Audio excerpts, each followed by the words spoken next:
சரணமையப்பா. அனைத்து ஐயப்ப பக்தர்களுக்கும் ஒரு அன்பான அறிவிப்பு.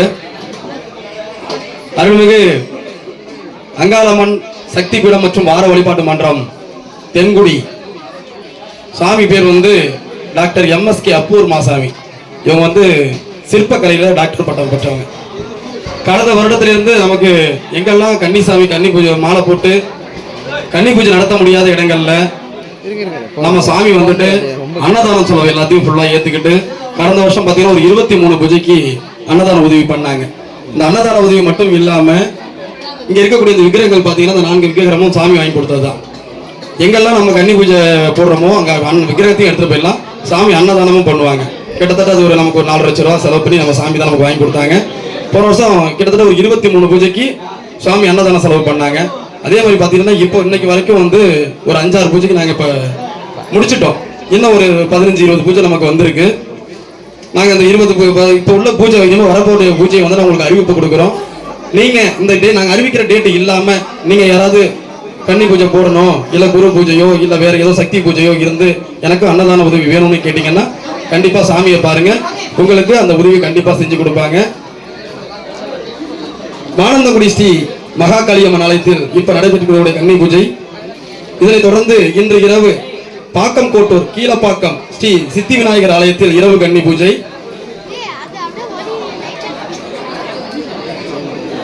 மார்கழி 1 சேங்கனூர் ஸ்ரீ சர்க்குண மகாமாரியம்மன் ஆலயத்தில் பகல் கன்னி பூஜை. மார்கழி 2 அரசனங்காடு கீழத்தெரு ஸ்ரீ ரத்தனகாளியம்மன் ஆலயத்தில் பகல் கன்னி பூஜை. மார்கழி 2 பருத்தியூர் மாரியம்மன் ஆலயத்தில் இரவு கன்னி பூஜை. மார்கழி 3 வருகின்ற வியாழக்கிழமை கோணாச்சேரி மேலத்தெரு நாகசக்தி மாரியம்மன் ஆலயத்தில் பகல் கன்னி பூஜை.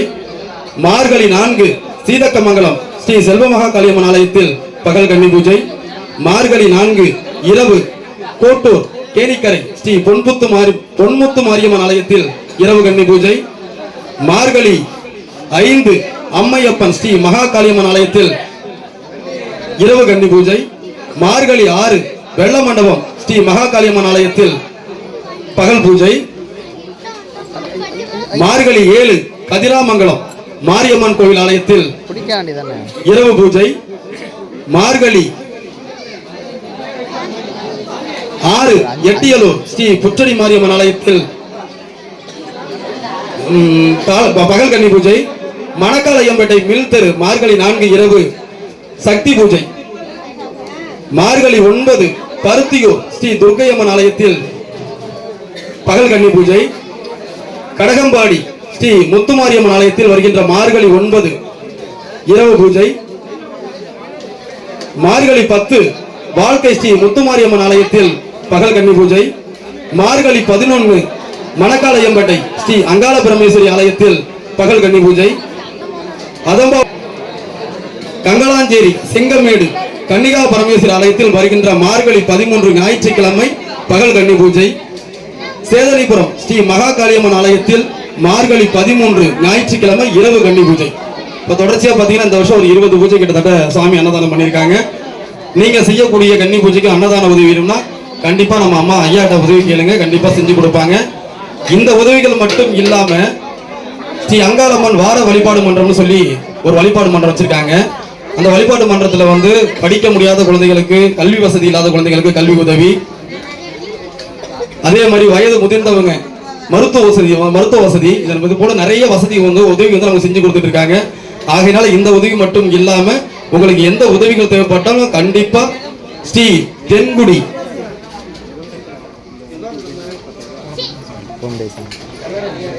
இந்த வார வழிபாட்டு மன்றத்தை இன்னும் ஒரு முக்கியமான ஒரு விஷயம் செஞ்சுக்கிட்டு இருக்காங்க. அது இதெல்லாம் வார வழிபாடு மன்றத்துல உறுப்பினரா இருந்து அந்த வீட்டுல ஒரு இறப்பு ஏற்பட்ட அடக்கம் மன்றத்திற்கு அந்த அந்த இடத்துக்கே போய் அடக்கம் பண்ற செலவு கூலர் பாக்ஸ்ல இருந்து அடக்கம் பண்ற செலவு 10,000 கொடுக்குறோம். இது வரைக்கும் கிட்டத்தட்ட 25-30 கோல பண்ணியிருக்கோம். இது இல்லாத நிறைய விஷயம் நிறைய செஞ்சுக்கிட்டு இருக்கோம். அதனால உங்களுக்கு எந்த உதவி இருந்தாலும் தென்குடி அங்காளம்மன் சக்தி பீடத்துல நீங்க அணுகுங்க. இங்க இருக்கிற குருசாமி அத்தனை போன வருஷம் வந்த குருசாமி தான். இன்னும் நிறைய கிட்டத்தட்ட இந்த வருஷம் கிட்டத்தட்ட ஒரு 40 பூஜை புக்கா இருக்கு. அதனால அதிக நேரம் பேச விரும்பல, சீக்கிரம் அன்னதானத்தை சாப்பிட்டுருங்க. நன்றி, வணக்கம். முடிஞ்ச அளவுக்கு நேரத்தோட இந்த பாத பூஜைலாம் செஞ்சீங்கன்னா இந்த அன்னதானத்துக்கு லேட் ஆகாது. காரணம் நிறைய இருக்கும், ஏன்னா பூஜைக்கு அலங்காரம் அது இதுன்னு. அது என்ன ஒண்ணா பஜனை குறையும், வேற ஒண்ணும் இல்லை. ஐயனுக்கு பிடிச்சதே பஜனையும் அன்னதானம் தான். அதனால இன்னும் நிறைய செய்ய காத்துக்கிட்டு இருக்கேன். எந்த உதவி இருந்தாலும் நம்மளுடைய தென்குடிக்கு வந்து நீங்க அணுகணும். ரொம்ப நன்றி. குருசாமிக்கு மிகவும் நன்றி சொல்ல கடமைப்பட்டிருக்கேன். ரொம்ப நன்றி. சுவாமி பார்த்தீங்கன்னா உண்மையாகவே நம்ம ஐயப்பனோட மறு உருவம் தான். ஏன்னா நமக்கு வந்து ஏற்கனவே போன வருஷம் பார்த்தீங்கன்னா நிறைய கன்னி பூஜை வந்து சுவாமி தான் அன்னதான உதவி. தவிர்க்க முடியாத 2 கன்னி பூஜைகள், அதாவது ஒரு கன்னி பூஜையில் வந்து ஒரு 300 பேருக்கு தான் அவங்க அன்னதானம் வந்து ரெடி பண்ணியிருந்தாங்க. கூட்டம் வந்து பார்த்தீங்கன்னா 600 பேர், அன்னதானமே பத்தலை. அந்த மாதிரி மன உளைச்சலுக்கெல்லாம் ஆளான குருசாமிங்க இருக்காப்புல அந்த சாமி மதிசாமின்ட்டு அவங்க பூஜை நடத்தி அன்னைக்கு ரொம்ப அழுதுட்டாப்புல. ஏன்னா ஐயப்பனோட சோதனைகளை தாண்டி தான் நம்ம இந்த சாதனைகளை படைக்கிறோம். ரொம்ப கஷ்டப்பட்டு அந்த கன்னி பூஜை நடத்தி அன்னதானம் இல்லாமல் ரொம்ப தூரம் ஸ்ரீவாஞ்சி பெரும்படுகை கிராமத்தில் நடந்தது. அதுக்கப்புறம் சாமி கிட்ட சொல்லி இனி எங்கெல்லாம் கன்னி பூஜை நடக்குதோ அந்த இடத்துல அன்னதானம் இல்லை, பச்சவில்லை ஆங்கிற ஒரு குறை நான் இருக்கிற வரைக்கும் வரக்கூடாதுன்னு சொல்லி இந்த உதவி நமக்கு செஞ்சுக்கிட்டு இருக்காங்க. இப்படி செஞ்சுட்டு இருக்கக்கூடிய நம்ம டாக்டர் MSK அப்பூர் மாசாமிக்கு நம்மளுடைய ஐயப்ப பக்தர்களின் சேவா சங்கத்தின் சார்பாக மிக நன்றியை நம்ம வந்து தெரிவிச்சுக்கிறோம். ரொம்ப ரொம்ப ரொம்ப ரொம்ப நன்றி சார். ஐயப்பனை வந்து கேட்டதை உடனே கொடுக்கக்கூடியவர், அந்த மாதிரி கண்கொண்ட தெய்வம். போன வருஷம் இந்த மாதிரி நான் 23 பூஜை பண்ணியிருக்கேன். ஒரு பூஜையிலும் போன வருஷம் அந்த சாமியெல்லாம் திருவிழா எடுத்து உங்கள்கிட்ட சாப்பாடு நான் வாங்கி சாப்பிட்ருக்கேன். அந்த மாதிரி இருக்கிறப்போ ஒரு டைம் நானும் என்னுடைய பணிபுரிய என் கூட இருக்கிற சிவா அப்படின்றவரும் பைக்கில் போகிறோம். பேரை தாண்ட ஒரு பஸ் வந்து எங்களை வந்து அப்படியே தட்டிடு. நாங்கள் வந்து நான் வந்து முன்வீலில் விழுந்துடுறேன், அவர் வந்து பேக்கில் இருக்காரு. அப்படியே கொஞ்ச நேரம் தான் அதான் ஏறிட்டு ஐயப்பா அங்கலாமான்னு சொல்லி ஒரு செகண்டுக்குள்ள அந்த டிரைவர் எப்படிதான் அந்த ஸ்டேரிங் உடைச்சாருன்னு தெரியல. நான் கண்ணை மூடிட்டேன், ஏன்னா அந்த இடத்துல அவ்வளோதான் முடிவாயிடுச்சு. ஐயப்பான்னு கத்தும் போது ஒரு செகண்ட்ல என் காது ஓரத்துல உரைச்சிட்டு செகண்ட் வீல் போகுது. என்னுடைய திருவோடு மட்டும்தான் உடைஞ்சது. அப்பதான் நினைச்சேன் 23 கன்னி பூஜை போட்டதுக்கான பலன் என்னோட தலைக்கு வந்து தலப்பா போகுதுன்னு. அதனால இந்த ஐயப்ப கன்னி பூஜைன்றது எல்லாருக்கும் பொருந்தும். இப்ப விலைவாசி அதிகமா இருக்கிறதுனால ஒரு கன்னிசாமி ஒரு ஊர்ல 10 பேர் 5 பேர் இருக்கும்போது என்ன ஆகுதுன்னா அந்த பூஜை கன்னிசாமியை ஏத்துக்கிட்டதுனால மலைக்கு போறதுக்கும் பூஜைக்கும் ரொம்ப சிரமப்படுறாங்க. இதனாலே பயந்துகிட்டு எதுக்குப்பா தேவையில்லாதுன்னு சில வீட்டுல எல்லாம் அது மாதிரிலாம் இருக்குது. அது மாதிரி ஒரு சூழ்நிலை வரக்கூடாது அப்படிங்கிறதுனாலதான் இந்த ஒரு திட்டத்தை நான் ஆரம்பிச்சிருக்கேன். இனி வருஷம் எவ்வளவோ செய்யணும். அதனால கேட்டதை கொடுக்கக்கூடிய ஐயப்பன் என்னுடைய உயிரை போன வருஷம் காப்பாத்திருக்காருன்னா இந்த ஐயப்பன் மட்டும்தான். அதனால அவரை எந்த ஒரு வேண்டுதல் வச்சாலும் நீங்க இருமுடி கட்டும் போது அந்த இருமுடி பையில காணிக்க போறீங்க, அது வேற விஷயம்.